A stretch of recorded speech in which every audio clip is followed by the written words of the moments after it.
Hi, thank you for joining our webinar. My name is Jessie Peterson. I am the Director of Education here at SunRay Construction Solutions. SunRay secures $10 billion annually for GCs, subs, and suppliers. We are a national construction document service. Today's webinar is conducted by the incredible Joshua Quinter, a New Jersey construction lien law guru. Today's webinar topic is don't sign a release until it says this one thing. So without further ado, I would like to introduce the fabulous Joshua Quinter. Thanks, Jesse. Morning, everybody.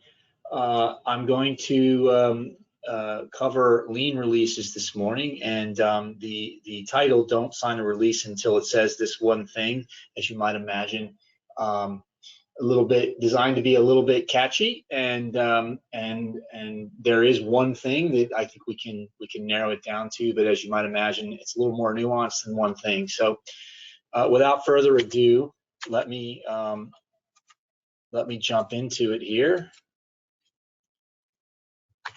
Whoop, too quick. There's some information if you need it. So here's what we're going to cover. I want to talk about the difference between waivers and releases, because this terminology is used interchangeably more and more in the construction world, and from a legal perspective, they are not the same thing. So I think it's important to make a distinction between the two and understand what the differences are. I'm going to give you some pointers on things to watch out for in these lien releases when you get them. Because the world of lien releases, if you will, has changed. I don't want to say significantly, but changed quite a bit over the last, I'll say, 4 or 5 years. As a practicing construction lawyer in multiple jurisdictions, I am seeing things in lien releases over the last 4 or 5 years that I didn't see for more than a decade. And there's a lot of reasons for that, which we won't get into this morning, but it's important to know that it's there. I'm going to talk about lien releases as opposed to general releases, and I'll explain more about that when I get there. And then, of course, the magic message, the one thing you should have in your release. So, sort of jumping in, waivers versus releases. It's really important to understand the differences between the two. A waiver, it's an agreement ahead of time, for lack of a better description, to not file a lien before the right to actually file that lien materializes. Typically, the way it was traditionally done with waivers is you would sign a contract and you would agree to waive your lien rights at the beginning of the project, which means before you've even, to use an overused metaphor, put a shovel in the ground, you've already said, I won't file a lien. And that was typically done with a document called a waiver. In some states, you can't do that anymore. In some states, you can. My thought process here on waivers, I will get to here in a second. Releases, conversely, are what I will call an after-the-fact document.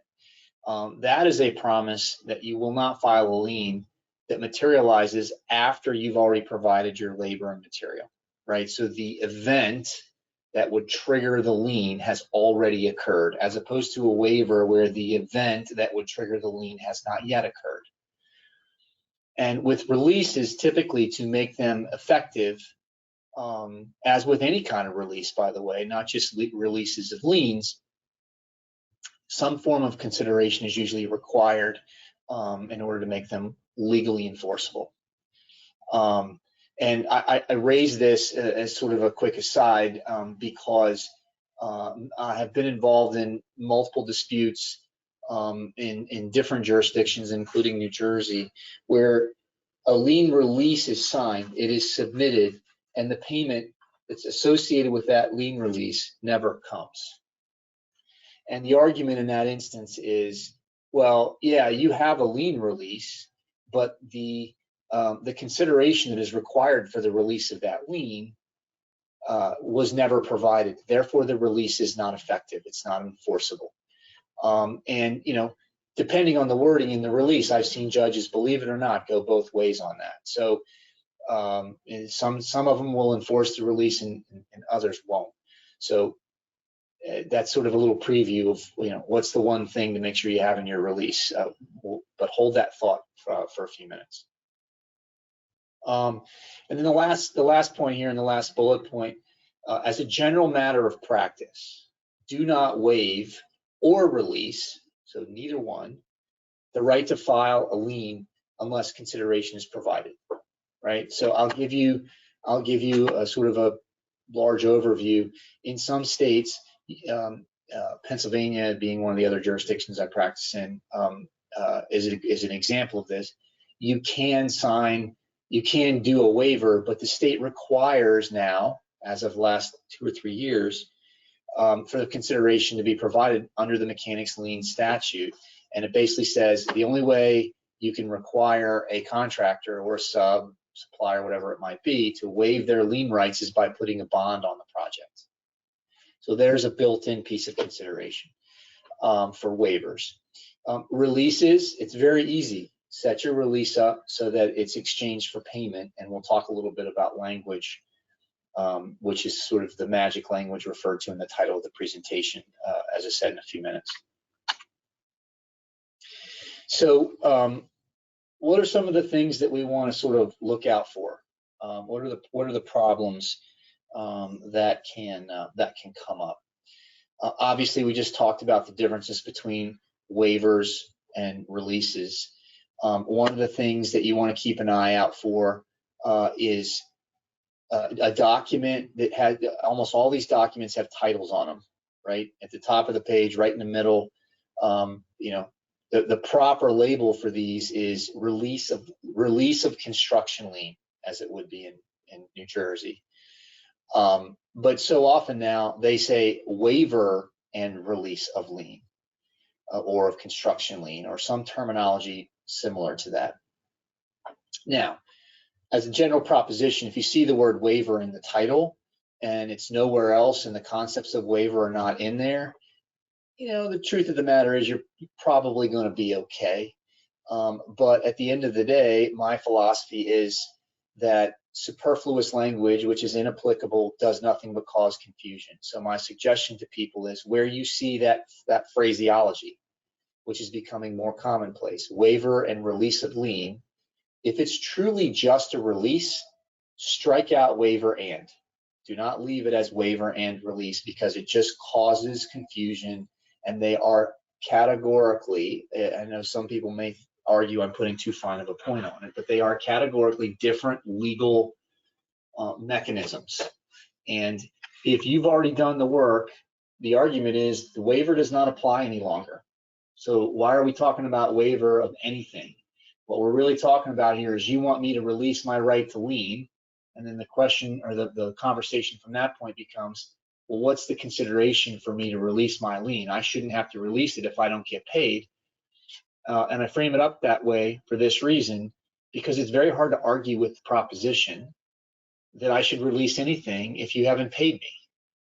So it's a nice way to be able to frame up the discussion.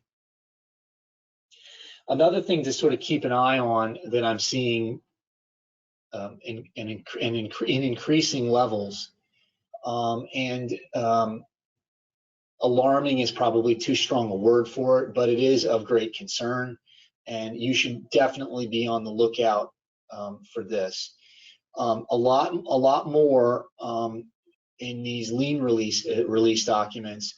What's being inserted into them are effectively general release clauses.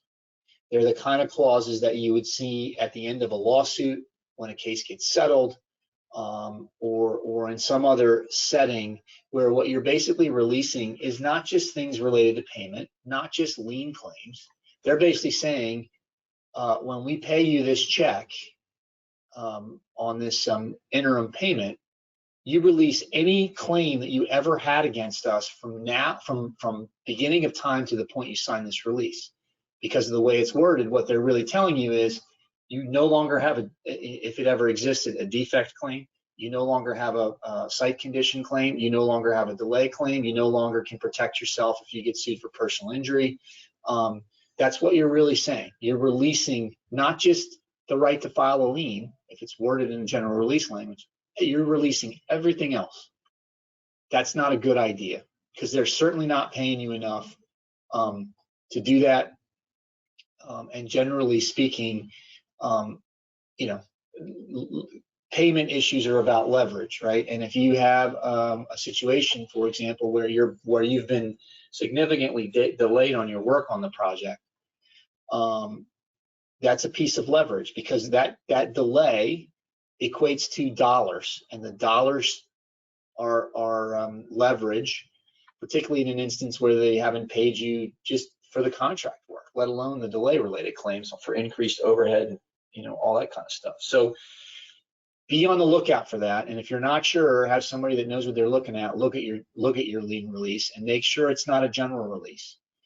I don't know what's driving it for people to stick it in there now, and you know, owners are kind of driving the bus on that a little bit. I've seen some GCs, not all, some GCs are doing it. But when I look at a lien release for a client, if I see that language, it comes out. Lien releases relate to payment issues only. That's it. We'll release a payment claim and a maybe, and we'll release the right to file a lien. We are not releasing anything else. And then the last thing is look out for a language in your lien release that requires you to make an affirmative certification that you have paid everyone. Now, I understand why people up the chain of privity want this. It's not an unreasonable request. Here's the catch that is often overlooked when people stick that into a lien release. A lien release will often be required. It certainly requires a signature, and a lot of times it will require that in addition to the signature, that it be notarized. So you're basically attesting as the functional equivalent of deposition or trial testimony under oath that you've paid everybody. Well, the problem with that is typically, unless you're a really, really well-off contractor, which is not 98% of the contractors out there at any level, you can't pay the people below you until you get paid. So how are you going to certify that you've paid everybody before you've gotten paid to give them the money? So it's one of those instances where I just tell someone on the other side, look, I'm not letting my client sign something that I know the minute that they sign it, they're going to be in breach. You're setting people up for failure here. So watch out for those certifications. You can make tweaks to the language that says, you know, I'm happy to certify that I've either paid everybody or will out of the payment you're about to give me. Easy solution. And if you offer something along those lines or something similar and it's rejected as a change to the release, then red flag should go up. That should tell you something, because that's a pretty standard situation that you can't pay until you've been paid. And certainly in a lot of contracts, it goes the other way. They tell you, well, we don't have to pay you if we don't get paid. This is the same issue in a different document, be operating just a slightly different way. So something to keep in mind. This is just another slide that covers what I talked about with general releases. I gave it its own slide because it has become more prominent, and I just really want people to understand, stay away from general releases. Lien releases are releases of liens, and potentially, if you're willing to go that far, a claim for payment that you're owed. Theoretically, you shouldn't be releasing that unless you've gotten paid, but be that as it may, we don't want you releasing delay claims, as it says there in the first bullet point, or other damages you might have on that job, right? You might have a delay claim, you might have an acceleration claim, you might have a change order claim. The list is as the line in the movie A Few Good Men goes, the list is long and distinguished. And you could have any number of claims that have materialized for you in the period of where that payment was earned, and you know, that's a sort of a intended or unintended opportunity for the person who owes you the money to get out of those claims. And you can bet that if you sign a release that has that language in it and come back later and say, well, yeah, I got my base contract payment, but I have another $50,000 in delay damages because it took me longer to finish it and my general conditions were extended, to get that work done, they're going to point right to that language and say, no, you released that when we cut you that check. That was your time. And think about it from their perspective, right? What they want to know is, I want to know what all of the parameters are that surround this payment before I cut you a check, so that they don't have to cut you the check if there's a problem, right? If there's a dispute. Well, there's a reason for that, and it's the leverage I was talking about before. On any project, the leverage is very simple. The party providing the work, and that's their leverage, is the work, and the party providing the payment, that's their leverage, the money. So once they cut you a check, if there's more claims, they lose leverage. So that's why they don't want to cut you a check. They gain leverage if they don't pay you 50 on a base contract piece, because there's another 50 that you're arguing about as a change order or a delay claim. The view of it is, if we're sitting on 50 that you're owed because you want to argue about another 50, then maybe you'll cut me a deal on the other 50. That's not the way it should work, and frankly, it's just too big of an ask. You should get what you're owed, and in some states there are statutes that require that. You're not allowed to hold money that is owed in bad faith. Another reason we don't talk about general releases or allow them is you don't want to release protections on personal injury claims, right? If, for example, somebody's fallen on the work site in that pay period and a claim comes along and you get sued, and you look into it and find out that this person got injured on the work site because of something the party upstream from you did, and had nothing to do with you. If you've got a general release in your lien release, they arguably have a defense to your play to join them into the lawsuit and say it's their problem, right? Now, there may be workarounds for that, but why put yourself in a position where you even have to figure that out? Just don't sign a general release. And then, of course, the last one we talked a little bit about too, don't release defective work. So I get my slide to release, there we go. So what's the one thing to have in your release? It's kind of throwing everything into one bucket to make it the one thing. But here's what it is. Consider when you look at your lien release, what is typically not there. So oftentimes you will not see the word conditional in the release. I see I somehow deleted a quotation mark there, so I'm sorry for the typo. You want it to be conditional, and if you need to add the word conditional, add it in there. One of the things that I will often do is, if you see at the top of the page in the title I referred to before, waiver and release of liens, I will delete waiver and replace it with conditional, so that it reads conditional release of liens. And then in the body of the lien release, this is the one thing that you need to make sure is there to protect yourself. You add in a sentence somewhere where it's appropriate that limits the release to the extent of the payment that you're about to receive, and it makes the release effective only when you actually get the release, or the payment, I'm sorry. And that basically memorializes what is designed to be the way the process works, right? When you have to submit these lien releases, the sort of legally proper, if you will, way to do it would be, you get paid, then you provide the release because you've gotten paid. Well, that's not the way it works in the real world. The GC, again, because of leverages, or the owner, whatever the case may be, will often take the position, no, I'm not cutting you a check and waiting on your release because I may never get that release, which is fair enough. So the way that you do it is you add this magic language in, if you will, and it allows you and them to be comfortable that they have the document that they need in hand, so they don't have to chase it before they actually send you the check or wire you the money, whatever the case might be.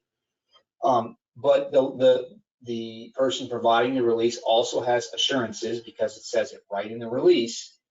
I'm giving, basically what you're communicating is, I'm giving you the piece of paper that says release on it in advance.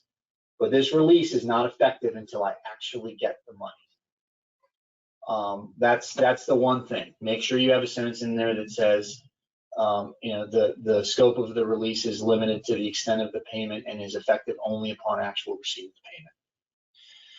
And if you're really, really concerned about the entity who is paying you, meaning you're not sure that they actually have the money, then you can tweak it a little bit further. Instead of upon actual receipt, make it actual receipt and deposit, meaning until it clears into your account, the release is not effective.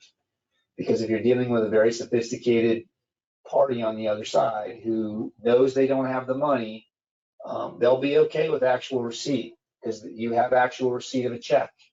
But if the check bounces, you really haven't gotten paid, and their position will be, well, I sent it to you. The release is effective once you get the check, not once it's deposited. It's not my fault it didn't clear. That's what they'll actually say. Kind of ridiculous, but these are the kinds of things when you do what I do for a long time that you got to guard against. So in any case, I think we're up against time here, and I'm happy to take any questions if there are any. Jesse, do you know of any questions? First of all, thank you so much, Joshua, for the webinar. That was amazing. As for the questions, I do not see any questions. Are you able to transfer to the next slide, please, Joshua? However, if anyone does think of a question, please feel free to reach out to myself or to Joshua, and we will be sure to answer any questions. Please go on to the next slide, if you don't mind. If you could take a moment to review us on Google, we would really appreciate that. Next slide, please. Thank you so much. All right, our next webinar with Joshua is Getting Paid Faster with Liens, Bonds, and Contracts. That would be at 9:30 a.m. on October 25th. So go ahead and register for free at sunraynotice.com/education. Go on to the next slide, please. And with that, that is all we have for you today. Thank you so much for everyone that attended. We hope to see you at our next webinar, and have a sunny day. Thank you, everybody. Thank you, Joshua. Have a great day. Bye-bye. You too.